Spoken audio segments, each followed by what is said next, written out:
Buenas, ¿qué tal? ¿Cómo están? El Fondo Monetario Internacional acaba de anunciar una posible crisis de alimentos, de suministro de alimentos para las próximas semanas. Es una de las noticias más destacadas del día de hoy, viernes 10 de abril, que preocupa, por supuesto, y que tiene que ver con la coyuntura de esta guerra entre Estados Unidos, Israel e Irán, consecuencia del cierre del estrecho de Hormuz. Un cierre que consideran algunos países, incluidos Estados Unidos e Israel, como un cierre injusto, sin derecho, porque no solamente Irán tiene costa ahí sobre el estrecho de Hormuz, sino que el otro lado, la otra costa, la comparte con Omán. Teóricamente no solamente estaría bajo el control de Irán el estrecho de Hormuz, pero militarmente sí, en la práctica sí, Irán controla el paso por ese estrecho.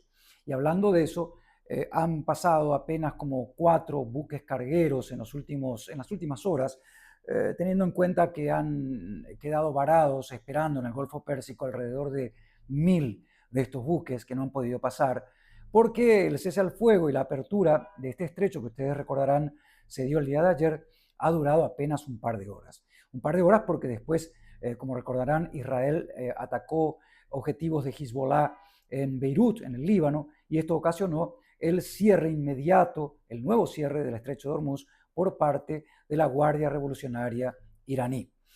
Bueno, el día de hoy, además de esta noticia que publica el fondo, que publican algunos medios respecto a lo que anuncian desde el Fondo Monetario Internacional de la crisis de hambre que puede ocasionar realmente una de las crisis peores en cuanto a nivel mundial el suministro de alimentos y disposición de alimentos, está lo que publica The Economist. Este medio tan importante publica: Trump es el mayor perdedor de la guerra. El diario The Economist publica esto: Trump es el mayor perdedor de la guerra. Y el diario ABC de España, que también tiene una publicación muy fuerte, dice: Estados Unidos ha sufrido la peor derrota por parte de Irán, la peor derrota estratégica desde Vietnam. Esto lo publica el diario ABC de España. Estados Unidos ha sufrido la peor derrota estratégica desde Vietnam. Bueno, en cuanto a lo que preocupa sobre el suministro de alimentos, volviendo a ese punto, en Alemania ya no están haciendo más pedidos a Irán de frutos secos, de algún otro, de otros productos que antes compraban de Teherán. Ya están empezando a escasear, hay inclusive ya mucha preocupación, hay gente que está pensando en los próximos meses si se mantiene el estrecho de Hormuz cerrado, ¿cómo van a hacer? Porque no solamente pasa petróleo por allí, no solamente pasa petróleo, no solo pasa gas, pasan fertilizantes. Y estos fertilizantes son necesarios, extremadamente necesarios para el proceso de siembra y cosecha, por supuesto, ¿no? Cuando esto se ve afectado, obviamente después los granos, los frutos secos, los alimentos quedan golpeados, ¿no? Además está la cuestión logística, los transportes. Hay mucha ramificación en cuanto al perjuicio del cierre de este estrecho, no solamente del petróleo directamente, sino de sus derivados. Afecta todo, toda la cadena de suministros, afecta no solamente la suba del combustible, del gasoil, sino que también afecta, digamos, hasta la producción de alimentos. El precio del pan se va a encarecer muchísimo. El barril de petróleo hoy estaba a $100 el barril, y eso bajó a 95. Había bajado más luego del anuncio de la apertura del estrecho, pero de nuevo se ha cerrado, se ha encarecido. Muchos mercados financieros han de nuevo tenido una conducta bastante incrédula, bastante cerrada respecto a las bolsas. También esto se ve, sobre todo, no solamente en Nueva York, sino en otros países, las grandes bolsas de otros países, en fin. Ahora, ¿cómo comenzó esta historia? Porque muchos dicen: ¿cómo Estados Unidos llegó a meterse en esto? ¿Cómo Estados Unidos declaró la guerra?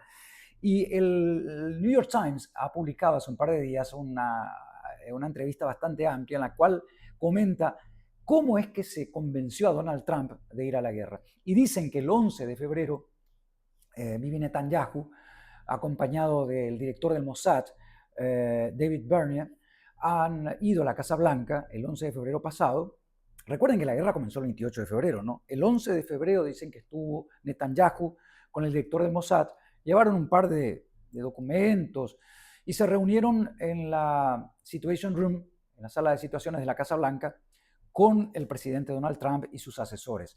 ¿Quiénes son sus asesores principales? Y bueno, Marco Rubio, por supuesto, el secretario de Estado, por supuesto, el secretario de Guerra, Pete Hegseth, la señora Susie Wiles, la jefa de gabinete, el director de la CIA, Ratcliffe, también el general Daniel Kane, el jefe del Estado Mayor Conjunto, en fin, por supuesto el vicepresidente J.D. Vance y otros.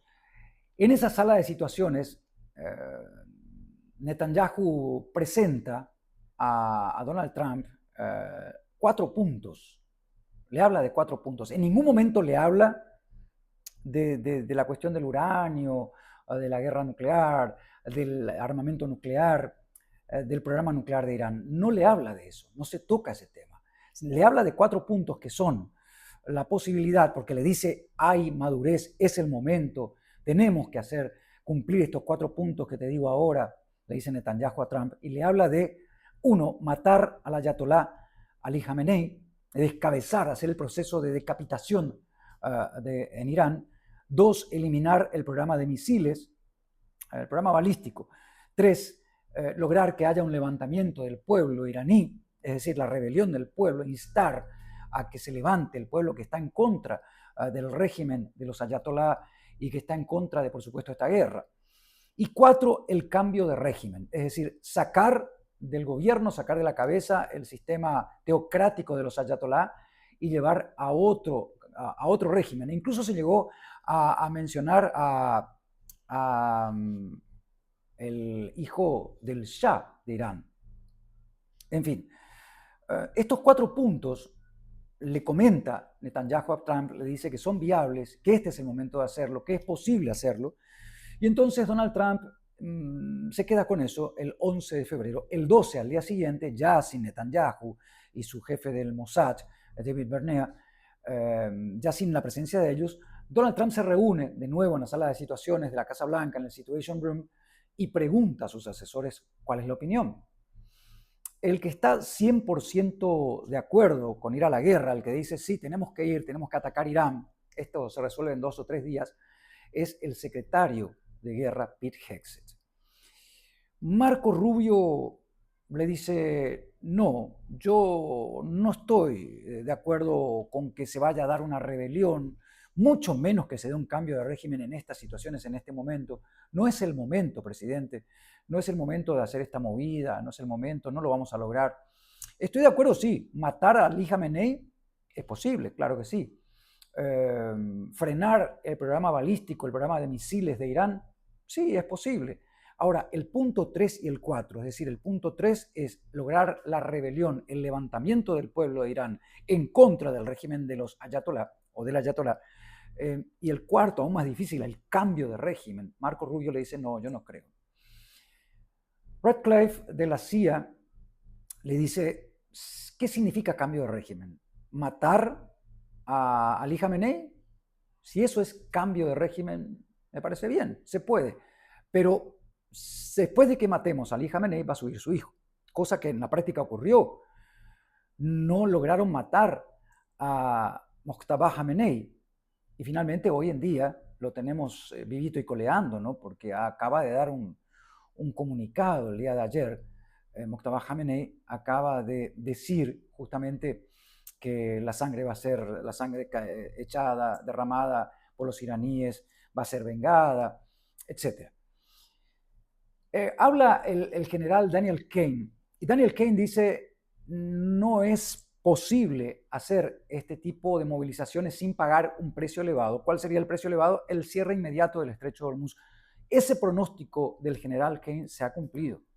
Ese pronóstico, esa visión del general Kane finalmente se dio en la práctica, tal y como él lo dijo. O sea, 2 personas que en este caso asesoraron bien al presidente porque le dieron pronósticos que se cumplieron fueron el general Kane y el jefe de la CIA, Ratcliffe.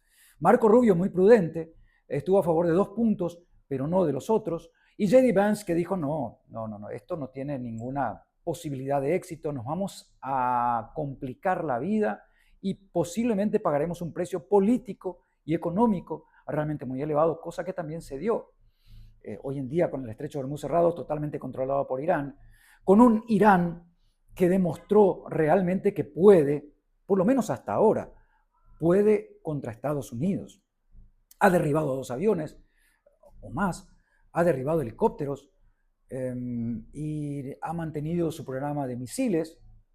Tiene drones que fabrica y lo sabe fabricar, pero a montones. Y con estos drones hace poco estuvo atacando Kuwait, Emiratos, Qatar.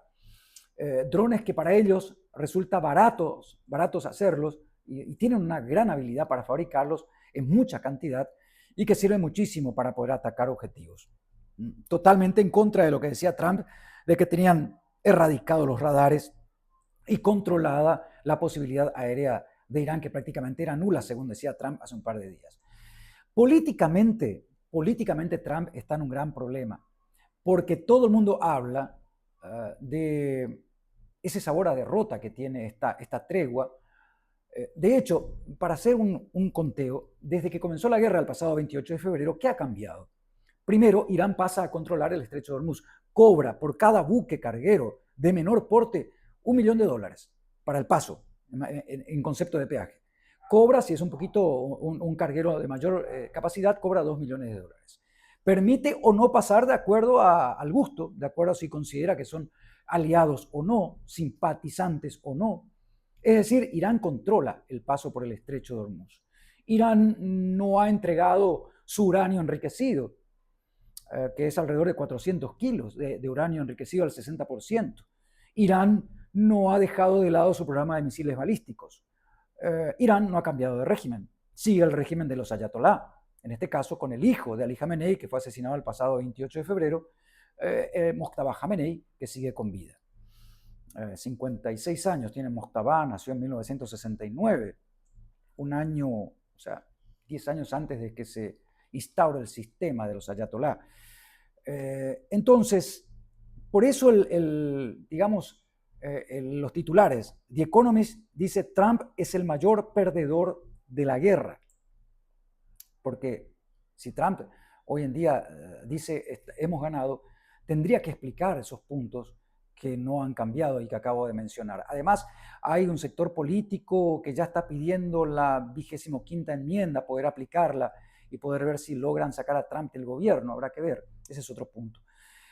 Y el titular, les recuerdo de nuevo el titular del diario ABC de España, Estados Unidos ha sufrido por parte de Irán la peor derrota estratégica desde Vietnam. 2 titulares y más el anuncio del Fondo Monetario Internacional de que podría haber una crisis de alimentos de aquí a pocos meses de no resolverse este caso, son titulares preocupantes. Estamos ante una crisis energética. Esto perjudica a todos de alguna u otra forma, en mayor o menor medida, ahora, y lo hará peor después, de aquí a unos meses, si es que no se resuelve. Hasta aquí llegamos. Que tengan un buen resto del día.